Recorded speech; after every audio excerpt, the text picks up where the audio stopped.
Love और कुश का जन्म। सीता जब गर्भवती थी तब उन्होंने एक दिन राम से एक बार तपोवन घूमने की इच्छा व्यक्त की, किंतु राम ने वंश को कलंक से बचाने के लिए लक्ष्मण से कहा कि वे सीता को तपोवन में छोड़ आएं। हालांकि कुछ जगह उल्लेख है कि श्री राम का सम्मान उनकी प्रजा के बीच बना रहे, इसके लिए उन्होंने अयोध्या का महल छोड़ दिया और वन में जाकर वे वाल्मीकि आश्रम में रहने लगी। वे गर्भवती थीं और इसी अवस्था में उन्होंने अपना घर छोड़ा था। वाल्मीकि आश्रम से सीता ने लव और कुश नामक दो जुड़वा बच्चों को जन्म दिया। शिक्षा दीक्षा। लव और कुश की पढ़ाई लिखाई से लेकर विभिन्न कलाओं में निपुण होने के पीछे महर्षि वाल्मीकि का ही हाथ था। उन्होंने ही दोनों राजकुमारों को हर तरह की शिक्षा और विद्या में पारंगत किया।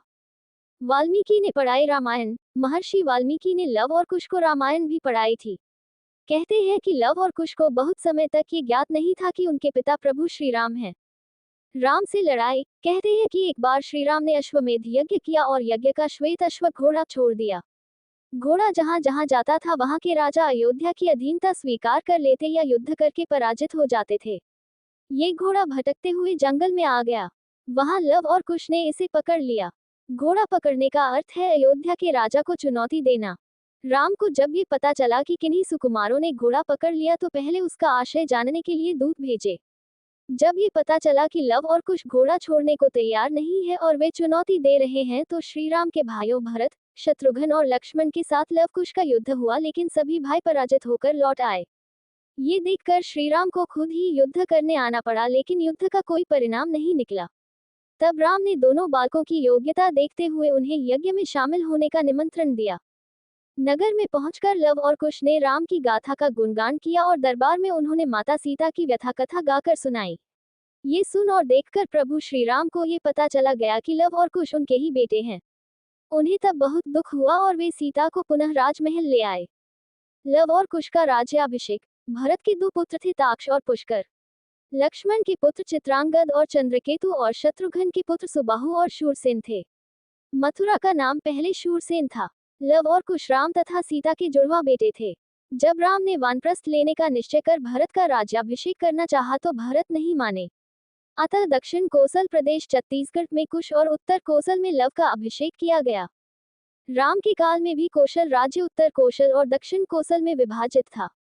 कालिदास के रघुवंश अनुसार राम ने अपने पुत्र लव को शरावती का और कुश को कुशावती का राज्य दिया था। शरावती को श्रावस्ती माने तो निश्चय ही लव का राज्य उत्तर भारत में था और कुश का राज्य दक्षिण कोसल में। कुश की राजधानी कुशावती आज के बिलासपुर जिले में थी। कोसला को राम की माता कौशल्या की जन्मभूमि माना जाता है।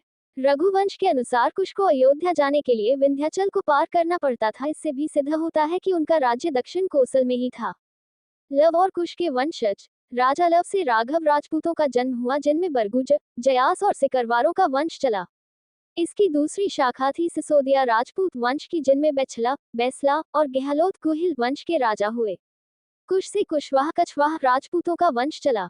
ऐतिहासिक तथ्यों के अनुसार लव ने लवपुरी नगर की स्थापना की थी, जो वर्तमान में पाकिस्तान स्थित शहर लाहौर है। यहाँ के एक किले में लव का एक मंदिर भी बना हुआ है। लवपुरी को बाद में लौहपुरी कहा जाने लगा। दक्षिण पूर्व एशियाई देश लाओस, थाई नगर लोकपुरी दोनों ही उनके नाम पर रखे गए स्थान हैं।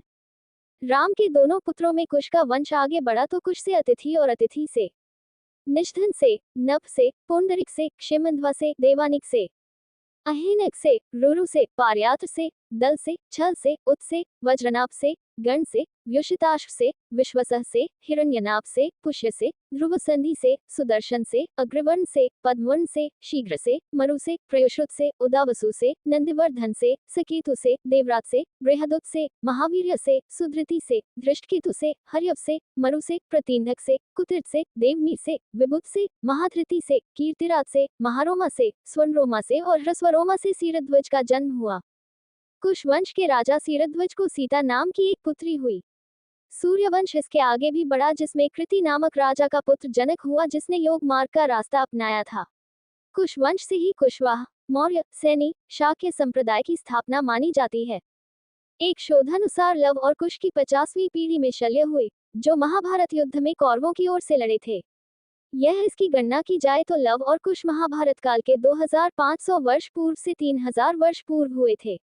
इसके अलावा शल्य के बाद बहक्षय, उरुक्षय, वत्सद्रोह, प्रतिव्योम, दिवाकर, सहदेव, ध्रुवाश्च, भानुर्थ, प्रतीताश, सुप्रतीप, मरुदेव, सुनक्षत्र, किन्नराश्रव, अंतरिक्ष, सुषेण, सुमित्र, बृहद्रज, धर्म, कृतजय, व्रात, ऋणजय, संजय, शाक्य, शुद्धोधन, सिद्धार्थ, राहुल, प्रसेनजित, क्षुद्रक, कुलिक, सुरत, सुमित्र हुए। भगवान श्रीराम के बाद लव ने श्रावस्ती बसाए और इसका स्वतंत्र उल्लेख अगले 800 वर्षों तक मिलता है। कहते हैं कि भगवान श्रीराम के पुत्र कुश ने एक बार पुनः राजधानी अयोध्या का पुनर्निर्माण कराया था। इसके बाद सूर्यवंश की अगली 44 पीढ़ियों तक इसका अस्तित्व बरकरार रहा। रामचंद्र से लेकर द्वापरकालीन महाभारत और उसके बहुत बाद तक हमें अयोध्या के सूर्यवंशी इक्ष्वाकुओं के उल्लेख मिलते हैं। इस वंश का बृहद्रथ अभिमन्यु के हाथों महाभारत के युद्ध में मारा गया था। महाभारत के युद्ध के बाद अयोध्या उजड़ सी गई, लेकिन उस दौर में भी श्रीराम जन्मभूमि का अस्तित्व सुरक्षित था, जो लगभग 14वीं सदी तक बरकरार रहा।